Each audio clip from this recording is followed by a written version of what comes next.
Have you ever wondered why some toys feel alive? Not in the way we see in cheerful cartoons, but in a way that feels heavy, burdened, and strangely silent.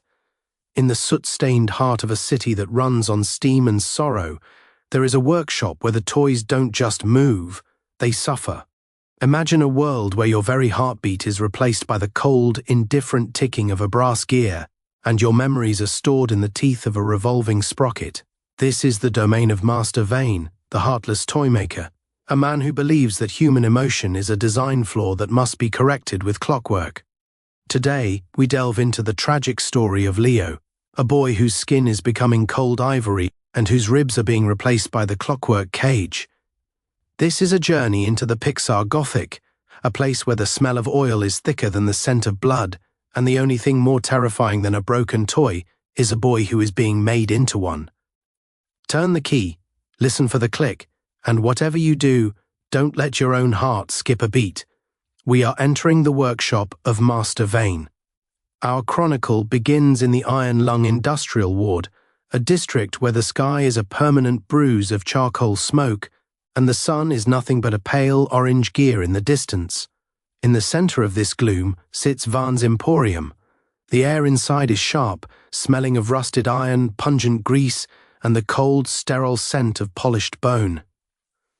This is where we find Leo, a small boy with skin like yellowed ivory, eyes that are spinning teal gears, and hair made of fine copper wires that spark with blue electricity, wearing a tattered mechanic's jumpsuit and a heavy brass harness around his chest.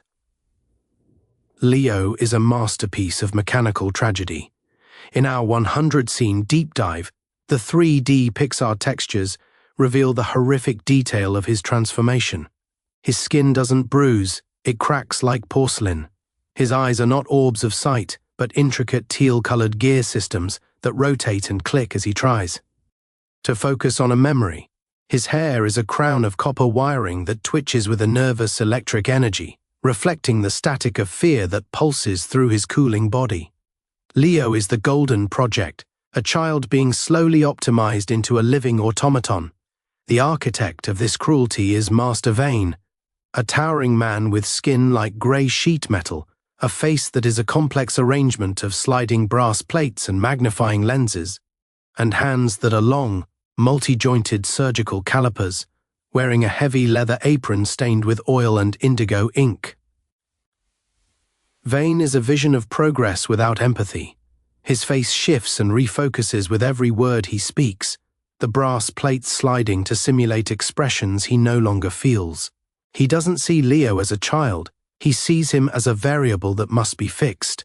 He believes that by replacing the soft, decaying heart with an eternal clockwork engine, he is giving Leo the gift of immortality, but he is only giving him the gift of the grave. The first quarter of our story explores the daily tune-up sessions. We see Vane using his caliper hands to tighten the brass harness around Leo's ribs. Every turn of the silver key creates a new layer of ivory skin, a process known as the calcification of the soul. The sound design is a haunting symphony of industrial dread. The high-pitched screech of a winding key, the clink-clink of gear teeth locking, and Vane's distorted mechanical voice. The heart is a leaky valve, Leo, he drones. It wastes energy on things that do not turn the wheel. I am making you efficient. Leo's internal monologue, a buzzing, distorted sound like a radio between stations, cries out, I remember the smell of bread. I remember the warmth of a hand. Now, I only remember the rhythm of the mainspring. The visual world of the clockwork cruelty is a masterclass in steampunk Gothic. The workshop is a vertical labyrinth of conveyor belts and hanging cages filled with failed experiments, toys that have human eyes but brass limbs, weeping oil into the machinery. We see the memory sprockets, literal gears that Vane extracts from the children's minds, each tooth representing a specific moment of joy. Vane stores these in a massive glass-walled hoarding engine, using the energy of the stolen memories to power the city's lights. The turning point occurs when Leo finds a rusty key hidden in the floorboards, a simple iron key that doesn't fit any of Vane's complex locks. This key belonged to Leo's grandfather, a man who believed in the spirit of the spark. When Leo touches the iron key, a short circuit occurs.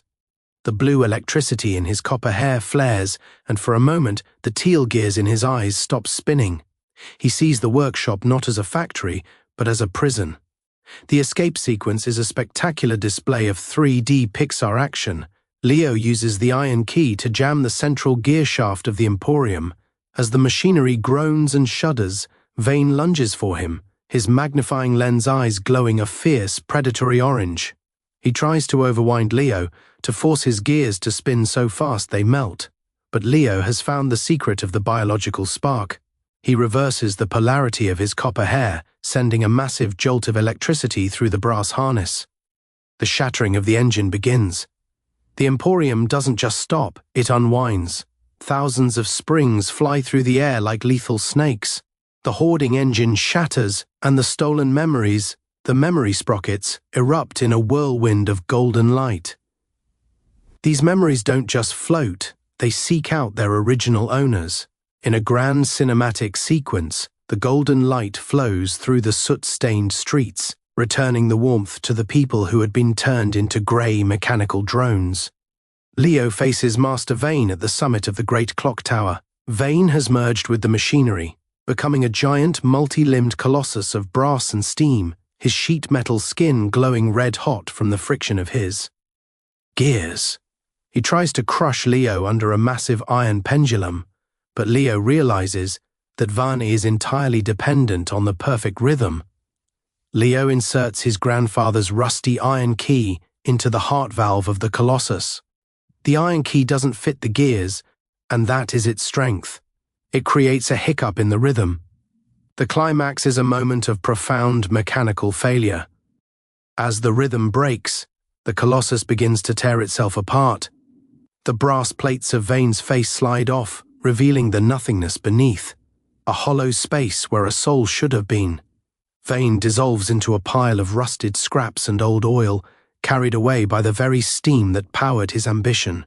The great clock tower stops ticking, and for the first time in a century, the city hears the sound of birds. The final third of our 100 scenes shows the reawakening of the ward. The factories have been repurposed into schools of organic craft. The people still have faint ivory marks on their skin, reminders of the time they were statues.